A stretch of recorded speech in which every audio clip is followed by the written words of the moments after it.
और धर्म के संवर्धन की बात करते हैं। हम आड़ लेकर धर्म की अवलीन है विद्रोह में, मत ही हमारा धर्म है, हम पढ़ रहे हैं मोह में। है धर्म बस निज स्वार्थता का, प्रेम जिसका मूल है, भूले हुए हैं हम इसे, कैसी हमारी भूल। अनुकूल जी अपने अनुकूल जो अपने हुए, वे ही यहाँ सदग्रंथ है। जितने पुरुष अब हैं यहाँ, समझो उतने ही पंथ हैं। यो फूट की जड़ जग गई, अज्ञान आकर अड़ गया, हो छिन्न भिन्न समाज सारा, दीन दुर्बल। हर विषय को देखिए, जब हमारे शब्द और भावना एक हो जाए, तदाकार हो जाए, तो मुझे लगता है तो कहीं कोई समस्या नहीं है। सुखदेव जी कहते हैं, प्रजापति दक्ष में अभिमान की भूख थी और भगवान शंकर इसके सम्मान में खड़े नहीं थे। तो प्रजापति दक्ष ने भगवान शंकर को यज्ञ में भाग देना बंद करा, स्वयं को उत्कर्ष के लिए और भगवान शिव को नीचा दिखाने के लिए हरिद्वार के पास कनखल क्षेत्र में इसने बृहस्पति सौ नाम का यज्ञ सबको बुलाया, लेकिन सती को नहीं बुलाया। प्रणाम स्वरूप सती वहां जिद करके गई, अपने पति का जब अपमान देखा तो सती ने योग की अग्नि में अपने शरीर को जला करके भस्म कर वीरभद्र को उत्पन्न करके भगवान शिव ने भेजा, यज्ञ नष्ट हुआ। और जब सबने प्रार्थना की भगवान शंकर की, तो भोले बाबा स्वयं गए और इस यज्ञ को पूर्ण कराया। सुखदेव जी कहते हैं कि ये बड़ा पवित्र चरित्र है, और पवित्र नहीं, इदम चरित्रम परमम पवित्रम, यशस् आयुष अघोर अमर्ष। ये यश बढ़ाता है, आयु बढ़ाता है, पापों का विनाश है।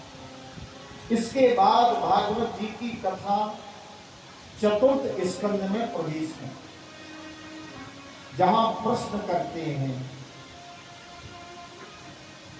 परीक्षित जी सुखदेव जी से कि आपने हमें कन्याओं के वंश का चरित्र सुनाया,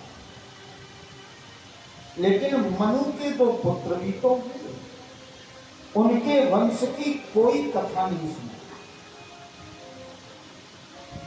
तब ध्रुव का चरित्र सुखदेव जी ने परीक्षित जी को सुनाया और कहा, उत्तानपाद की दो पत्नियां थीं, पर एक बात आपके प्रसन्नता के लिए और सत्य भी है कि दो पत्नियां सबके पास हैं। उत्तानपाद जीव है और प्रत्येक जीव के पास में दो ही हैं, कुमति सुमति सबके उर। हमारे पुराने परीक्षित जी बैठे हैं, दो जरूरी भी हैं, और जिनके एक हो वो दूसरी जरूर करें, लेकिन जरा व्यासपीठ को सुन के करना।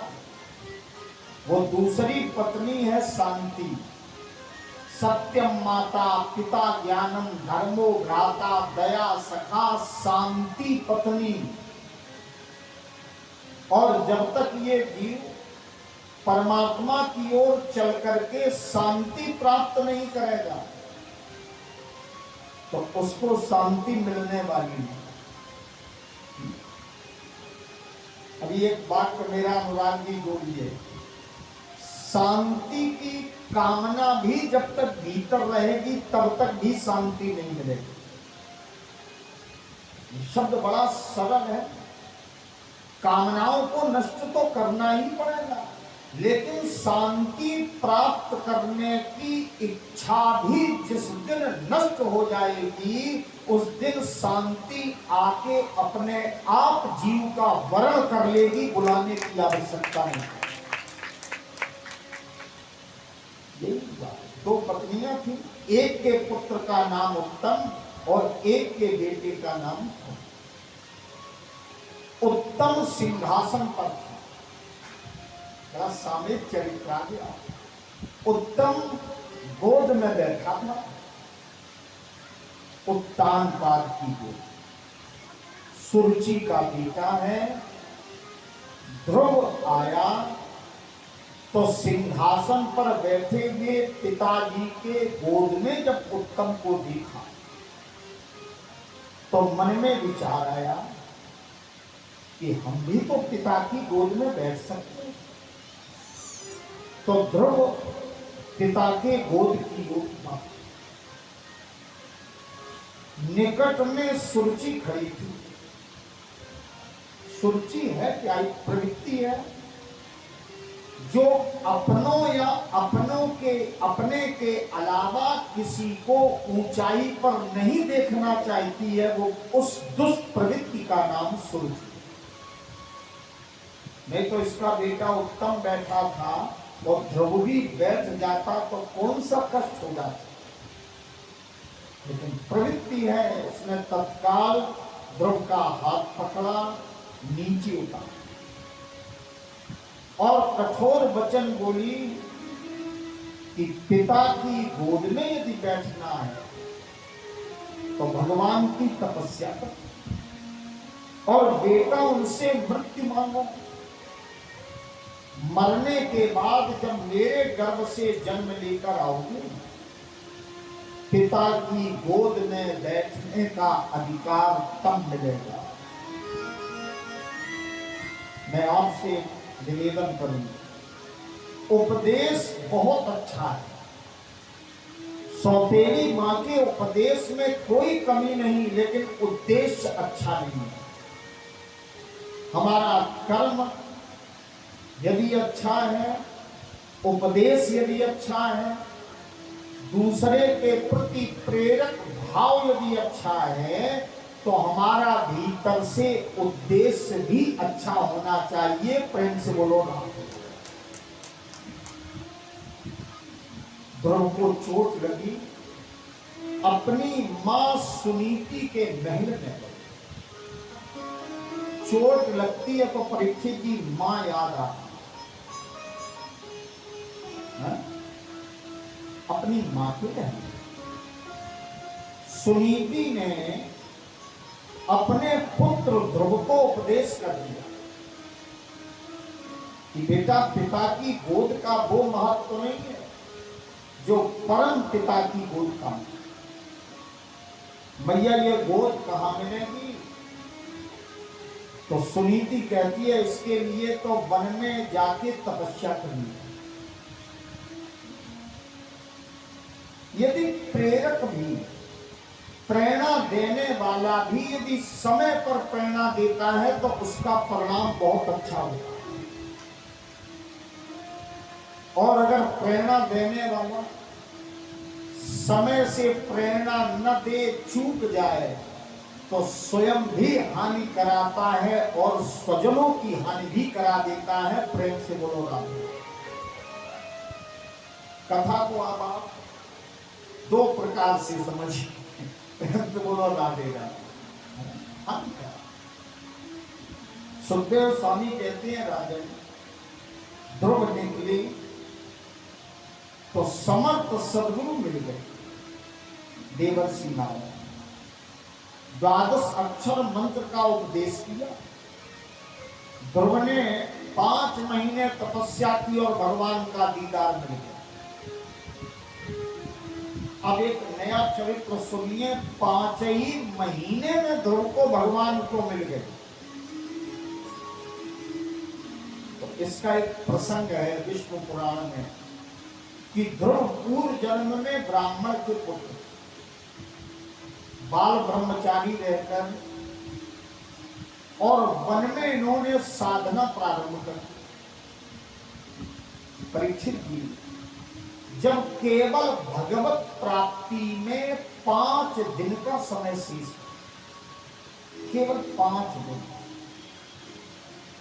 तो एक सुंदर गंधर्वों का जोड़े निकल रहे।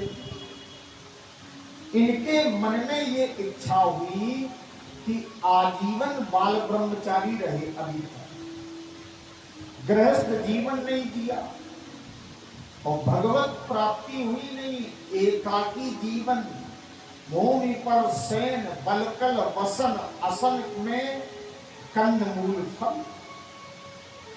इससे तो ये दंपति का जोड़ा अच्छा। मन में कामना आ गई तो साधक जिस ऊंचाई पर जा रहा, सफलता मिलने वाली थी, 5 दिन का समय शेष था, वहीं से पतन हो गया।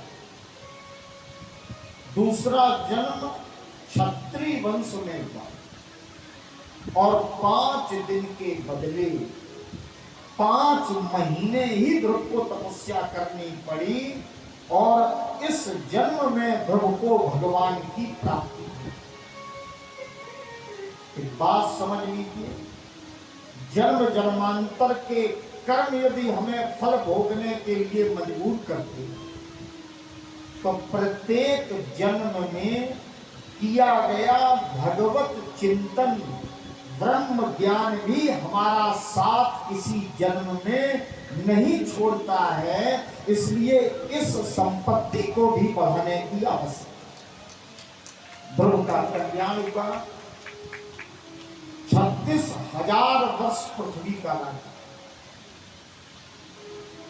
और ऐसा अगर कोई भक्त है जिसने मृत्यु को भी थोड़ी देर के लिए रोक दिया है तो वो भक्त है ध्रुव।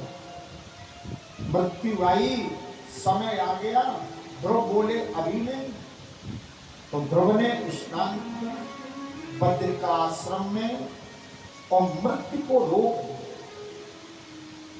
विमान में बैठने लगे ध्रुव तो मृत्यु सर झुका के खड़ी कि मृत्यु लोक में मेरे स्पर्श के बिना तो कोई जाते नहीं। ध्रुव तुम चले जाओगे तो नियमावली बदल जाती। एक काम करो, विमान में बैठना है और दिव्य विमान कभी मृत्यु लोक का स्पर्श नहीं करता, तो मेरे सिर पर पैर रख लो, मुझे सीढ़ी के रूप में प्रयोग कर लो और दिव्य विमान में बैठकर भगवत धाम को चले जाओ। मृत्यु ने सिर झुकाया और ध्रुव ने अपना चरण रखा। मृत्यु के सिर पर पांव रख करके ध्रुव विमान में बैठकर जब परम पद जाने लगे तो अपनी माता सुनीति की याद आई। बोले मैं मां को भी ले चलूंगा। भगवान के पार्षद कहती है बेटा, तुम्हारे जैसा भक्त पुत्र जिस मां के गर्भ से जन्म ले, वो मां तो पहले ही परम पद प्राप्त करने की अधिकारी बन जाती। जो बच्चे बैठे हैं वो एक वाक्य में कथा का सार ले लें। माता पिता को परम पद भेजने के लिए तुम कुछ भी मत करो, केवल तुम स्वयं सत्कर्म करने लगो। माता पिता के लिए तो प्यारे विमान अपने आप भगवान की ओर से आ जाएगा। भारत के बच्चे भी सत्कर्म करने लगे तो माता पिता को परम पद तो पहले मिल जाएगा।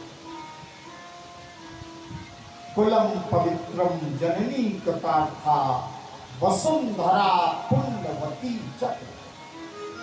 ध्रुव परम पद गए और ध्रुव लोक से आज भी हम लोग ठाकुर जी के धाम को जाते। ध्रुव का वंश आगे चला, उत्कल राजा बने उत्कल से राज्य नहीं चला तो वत्सर राजा बने।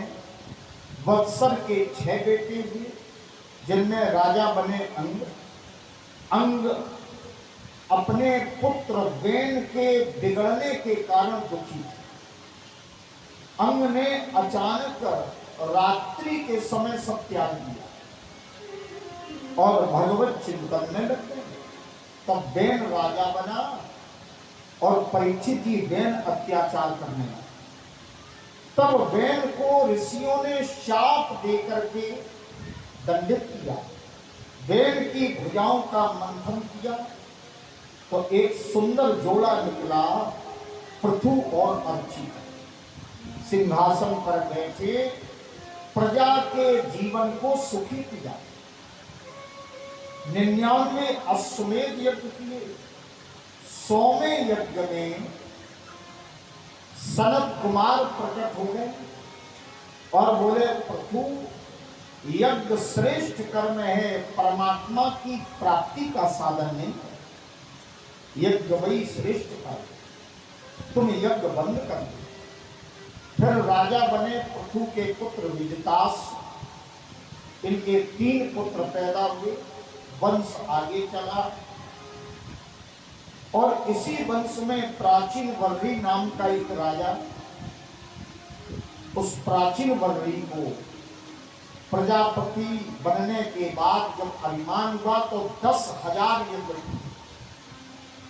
देवर्षि नारद ने बताया कि तुमने जितने यज्ञ किए और जितनी जीव हत्याएं की वो सब तुम्हारी प्रतीक्षा कर रहे हैं। कथा का चिंतन लें, कोई भी सत्कर्म करने में, शुभ कर्म करने में किसी को क्षति पहुंचाना, ये अपने लिए समस्या खड़ा करना है। ज्ञानम विशुद्धम परमार्थ देखा। इसके बाद भागवत जी में प्रियव्रत का चरित्र। प्रियव्रत राजा बने तो इन्होंने प्रजा का जीवन सुखी किया। राज्य चाहते नहीं थे प्रियव्रत। अब कुछ तो होते हैं जो चाहते हैं और प्राप्त नहीं होता, और कुछ चाहते नहीं है लेकिन प्राप्त होता। राज्य नहीं चाहते थे, सन्यासी थे, लेकिन भगवत कृपा से इन्होंने सिंहासन स्वीकार किया। एक दिन विचार किया कि ये सूर्य भगवान मेरे राज्य में पक्षपात करते, क्योंकि प्रियव्रत के राज्य में आधे में जब दिन होता था तो आधे में रात्रि, और आज भी वही नियम है। और पूरी पृथ्वी पर प्रियव्रत का अकेले राज्य। तो इन्होंने प्रतिज्ञा की कि अहम रजनीमपि दिनिम करिष्यामि, मैं रात्रि को दिन बना दूंगा। धनुष पर बैठे, धनुष बाण लिया तो धनुष बाण दिया और रथ पर बैठ गए। रथ चला। सूर्य भगवान ने 7 परिक्रमाएं आकाश में की। प्रियव्रत के रथ में 7 चक्कर इस पृथ्वी के लगाए। तो हमारी धरती 7 द्वीपों में बट गई। जम्बू, प्लक्ष, शाल्मली, कुश, क्रौंच, शाक और पुष्कर। महापुरुष यदि चक्कर भी लगाते हैं, उनका कोई भी करणीय विषय हम सबके लिए विकास का मार्ग खोल देता है। ऊपर जो 7 चक्कर लगाए उनमें ग्रह घूमने लगे। प्रियव्रत के पुत्र अग्निग्र राजा बने।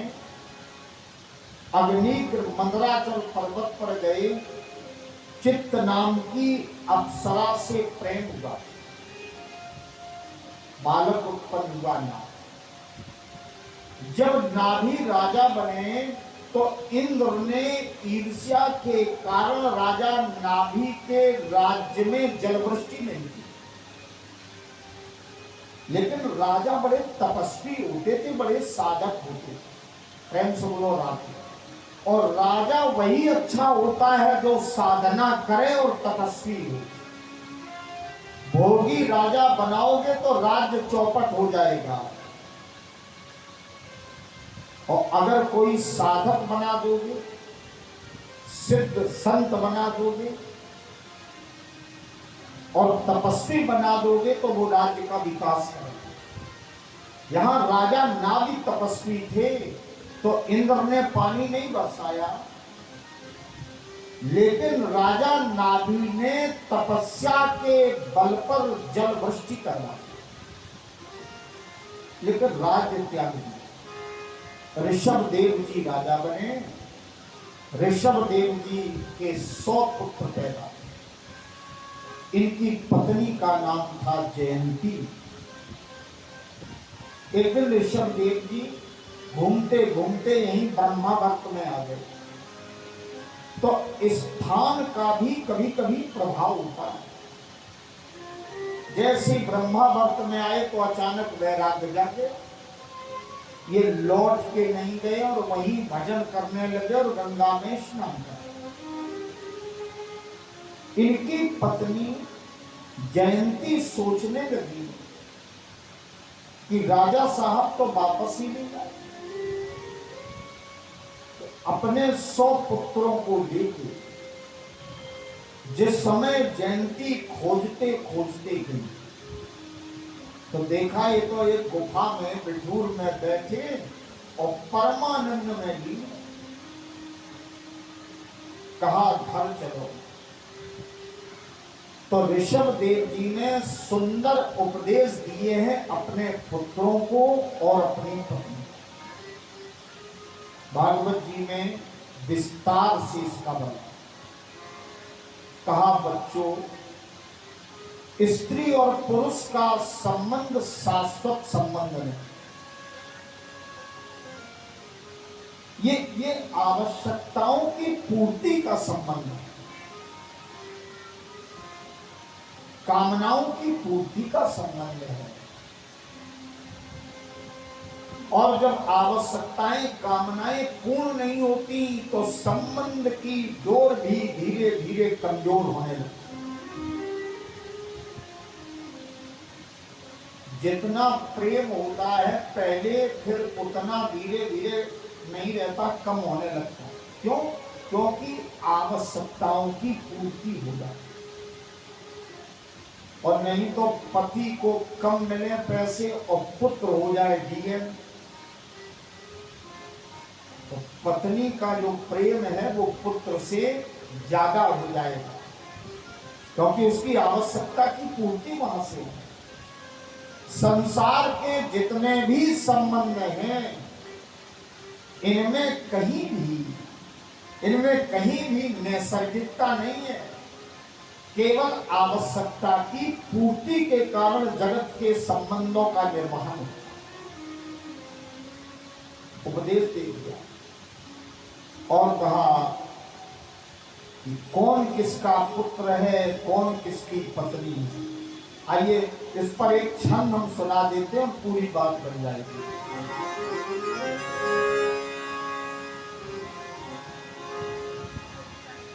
धन वैभव क्षण भंगुर है, सब यहीं पर रह जाएगा।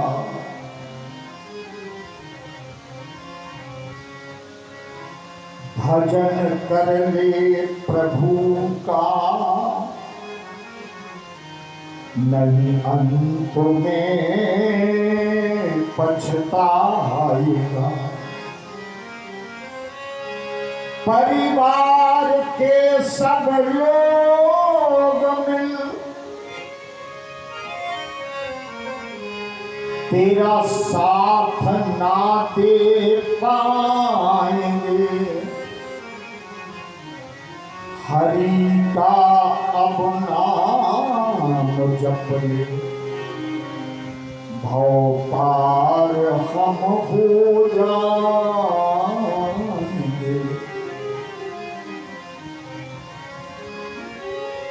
नारी लगे प्यारी घनी यह देखती रह जाएगी, जिस देह पर तू गर्व करता यह धूल में मिल जाएगी। वैभव तुम्हारा इस जगत का काम ना कछु आएगा, हरि भजन ही बस काम आवे, जब अंत का दिन आएगा। अंतिम समय ठाकुर जी का नाम और उनका भजन ही साथी। विस्तार से वर्णन है, कुटुंब पूरा खड़ा रहेगा, पत्नी खड़ी रहेगी, सारे साथी मित्र खड़े रहेंगे, लेकिन हे पुत्रों, जिस समय मृत्यु से हमारा अंत में युद्ध होगा, जीवन की यात्रा जब पूर्ण हो जाएगी और सबसे तमाम प्रकार की विषमताएं, तमाम प्रकार के युद्ध, तमाम प्रकार के निर्णय पक्ष में आते हुए जब अंतिम बार युद्ध से हमें टकराना पड़ेगा, तब उस समय जीवन भर जो कुछ भी किया है, अपने आसपास जितना हमने जोड़ा है, पद, पदार्थ, समूह, व्यक्ति, प्रतिष्ठा, महिमा, ये कुछ भी काम नहीं है। मृत्यु के साथ असहाय होकर के अकेले की तरह मुझे स्वयं युद्ध करना पड़ेगा, और उस समय यदि कोई साथ देगा तो भजन देगा। इसलिए देवी तुम वापस लौटो और मुझे स्मरण करने दो, मुझे भजन करने। काकभूषण जी ने लिखा है रामचरित, वो क्षमा करें कहाँ है, रामचरितमानस में, कि जन्म और मृत्यु के समय बड़ा दुख मिलता है, मिलता है, लेकिन काकभूषण जी को नहीं मिला, क्योंकि जिस समय मृत्यु से युद्ध भुसुंडी जी का होता था किसी भी योनि में, तो केवल वे युद्ध नहीं करते थे, ठाकुर जी स्वयं आ जाते थे, और उनके बुलाने में जो साधन बना वो भजन था। और रामचरितमानस आप पढ़ते हैं, मैं आपके बीच उस प्रसंग को रखता। जनमत मरत दुसह दुख होई, स्वल्पऊ नहीं व्याप्यु मोहि सोई।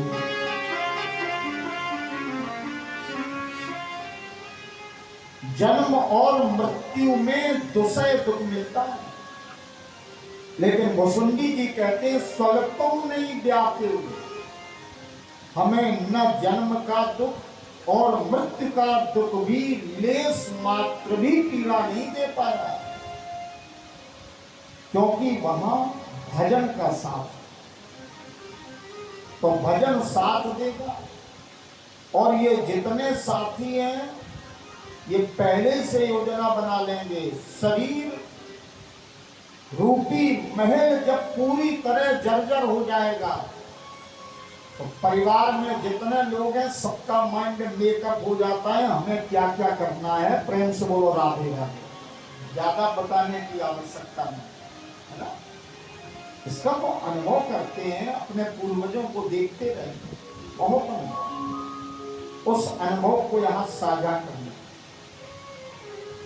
ये सब बोले ऋषभ देव जी से, पिताजी सिंहासन खाली है। तो बोले मेरे बड़े पुत्र भरत को राजा बना। तो इनके 100 पुत्र थे। ऐसा खरु महायोगी ज्येष्ठ, ज्येष्ठ थे, योगी थे और श्रेष्ठ गुण थे। और इन्हीं भरत के नाम पर मेरे देश का नाम भारतवर्ष पड़ा है। इसके पहले नाम क्या था, कोई पूछ दे तो बताइएगा, अजनाब वर्ष, अजनाब। और भरत जी जब राजा बने तब हमारे देश का नाम पड़ा भारतवर्ष। ये सब वापस आ गए और भरत जी राजा बने। अब आज के प्रसंग को मैंने भरत जी के चरित्र तक पहुंचाया है, लेकिन अब भरत चरित्र आप बड़े प्रेम के साथ कल ही सुनिए। एक बात और कहनी है,